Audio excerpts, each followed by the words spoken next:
कक्षा 10 संस्कृत प्रकरण है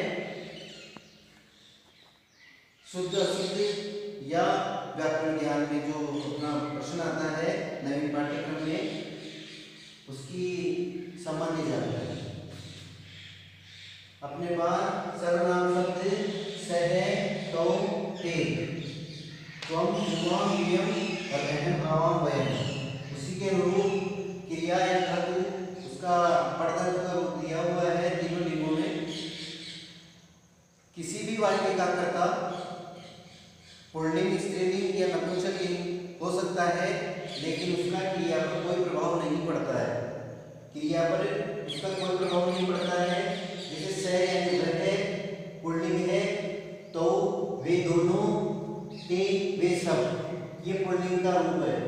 लेकिन अगर अपन करना चाहिए जैसे वह बालक पढ़ता है तो सह बालक है पढ़ती, और इसी के अनुरूप अगर लिंग परिवर्तन अपन करते हैं, स्त्रीलिंग में करते हैं तो सा बालिका पठती, पठती को मन है, पठती जो है उसमें कोई परिवर्तन नहीं है। अर्थात जो करता है वो किसी भी लिंग का हो सकता है, लिंग भेद इसमें कहा जाता है, लेकिन जो क्रिया है उसमें लिंग भेद का कोई प्रभाव नहीं पड़ता है। अब जैसे वह एक वचन, वे दोनों द्विवचन, वे सब बहुवचन में, प्रथम एक वचन में, द्विवचन में और बहुवचन में। एक वचन में प्रथम पुरुष काम में लेते हैं, द्विवचन में मध्यम पुरुष काम में लेते हैं और बहुवचन में उत्तम पुरुष काम में लेते हैं। ऐसे त्वम तुम, युवाम तुम दोनों, युयम तुम सब। उसी प्रकार अहम यानी मैं, आवाम यानी हम दोनों, वयम यानी हम सब। अब जैसे कोई भी एक उदाहरण है, वह बालक पढ़ता है, सह बालक है। अब एक वचन प्रथम पुरुष, तो एक वचन प्रथम पुरुष में पढ़ती,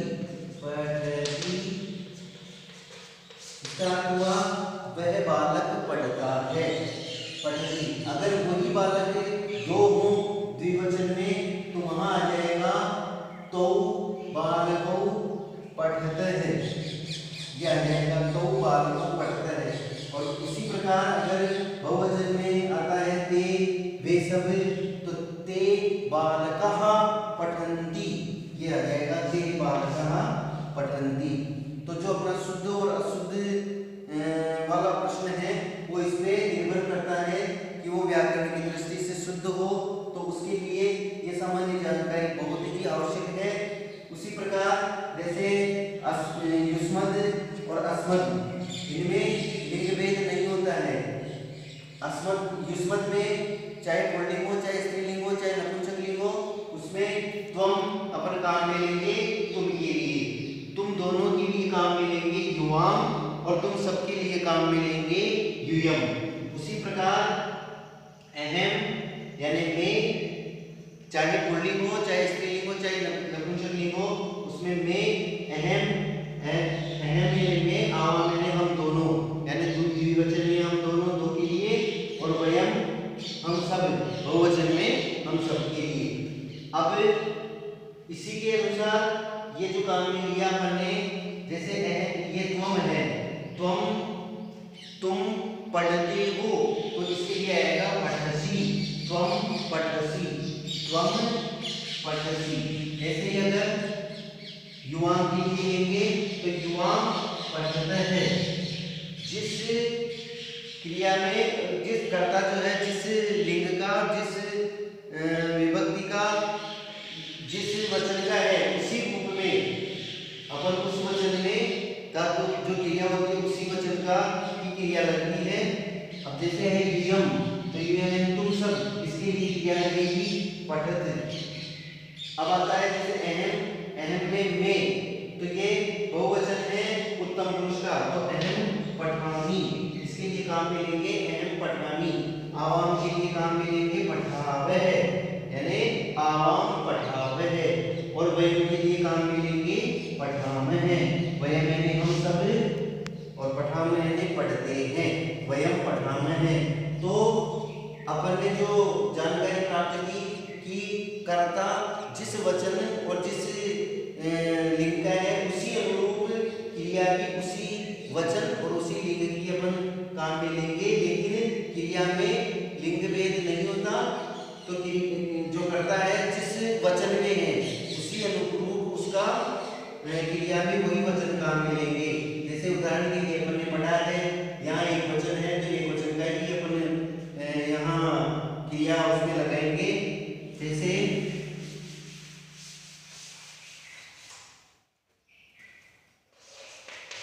बालक जाता है, इसमें करता है बालक और क्रिया हो रही है जाने की, गच्छति जाता है। अब बालक जो है एक वचन है और प्रथम पुरुष का है तो इसकी जो क्रिया लगेगी वो भी बालक है और क्रिया लगेगी गच्छति, गच्छति यानी जाता है, बालक जाता है तो ये इसकी क्रिया लगेगी।